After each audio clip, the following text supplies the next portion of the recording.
Good morning, Helen. I am going to give you the top 15 ways to have a wonderful canvas tent setup. Okay, the very first thing that you're going to do is research your weather. What kind of weather do you have in your area? When you find out which way your winds come in the majority of the time, you are going to set your canvas tent to where the sidewall is facing your wind. You do not want the front or the back facing the wind because there is not near the support that there is on your sidewalls. The next thing that you are going to do is build a platform deck. Ours is built out of 2x4s, 2x6s, concrete block, pressure treated wood. Now you want this platform deck for a couple of reasons. You want it for stability and so that you have a level ground for all of your furniture to be on, but you also want it because you want to be able to mount that frame to something solid. It is just going to give you more security, more stability when you are experiencing high winds. Number 3, if wind speeds exceed 50 miles per hour in your area, you are probably going to want to build some structure around your tent to help assist it in blocking the winds. As you can see, we have 20 feet of fence on this side, and we also have 28 feet across the back. Our winds come in from the south-southwest, so it was crucial that we build fencing on this side and the back. After your tent is set up properly, the next things on your list are going to be electricity and water. There are many ways to have electricity, but we started with gas generators and solar generators. As you can see here, I have 2 gas generators. One is 4,600 running watts and one is 3,600 running watts. You do not need a generator this big to run basic things like a refrigerator. You only need a very small generator to run something like that. We had a very small generator when we got started, but as time has gone on, we have been able to upgrade our generators, but you can start with a very small wattage inverter generator. Jackery is wonderful solar generators. Definitely look into these.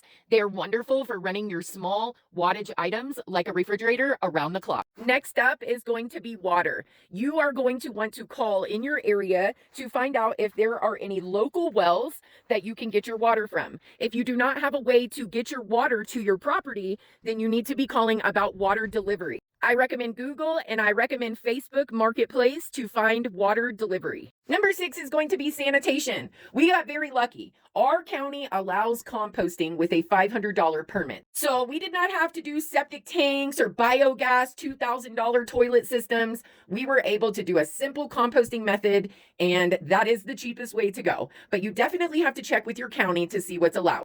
Number 7 is going to be hygiene.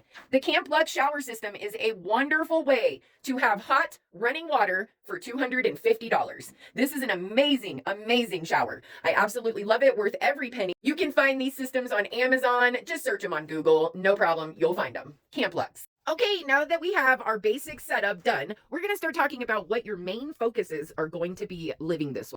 Number 8, be on your weather at all times. You need to know your weather at least 5 days in advance at all times so that you can make the proper preparations. If you've got a heavy storm coming in that's going to have heavy winds, then you need to be out here checking your ropes and checking your stakes to make sure that everything is tightened down.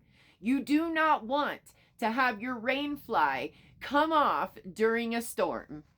Number 9 is going to be maintain your equipment. Make sure that you are checking your generators, checking the air filters, checking the spark arresters, checking the oil, everything that needs to be maintained. Your Camp Lux has several filters that need to be cleaned out occasionally. You will have to do things like clean your water tank out periodically. There are all kinds of little chores that need to be done that are considered maintenance. Do not slack on that. You will regret it. Number 10, if you are living in a humid climate, be sure that you are getting whatever Scotchgard materials that you need to put on your tent to avoid mold issues. Safety is always a huge factor because you do not have doors. You do not have locks. So you need to make sure that you have a couple different pew-pews. You need to have a small one that you can put right there on your nightstand, and then you need to have a large one that can handle wild animals like bears. I will say, having a dog helps out too.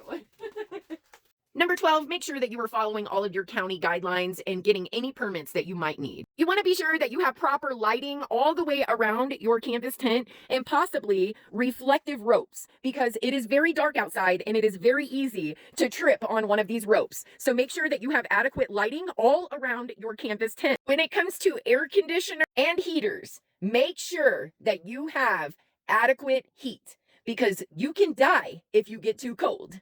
We have 2 buddy heaters, a wood stove, and an electric blanket on our bed for back. We have had a heater fail in the middle of the night before, and we did not have a backup heater at that time. Luckily, we had our electric blanket on our bed, and that is what saved us through the night. And the very last thing on my list is going to be to share, share, share.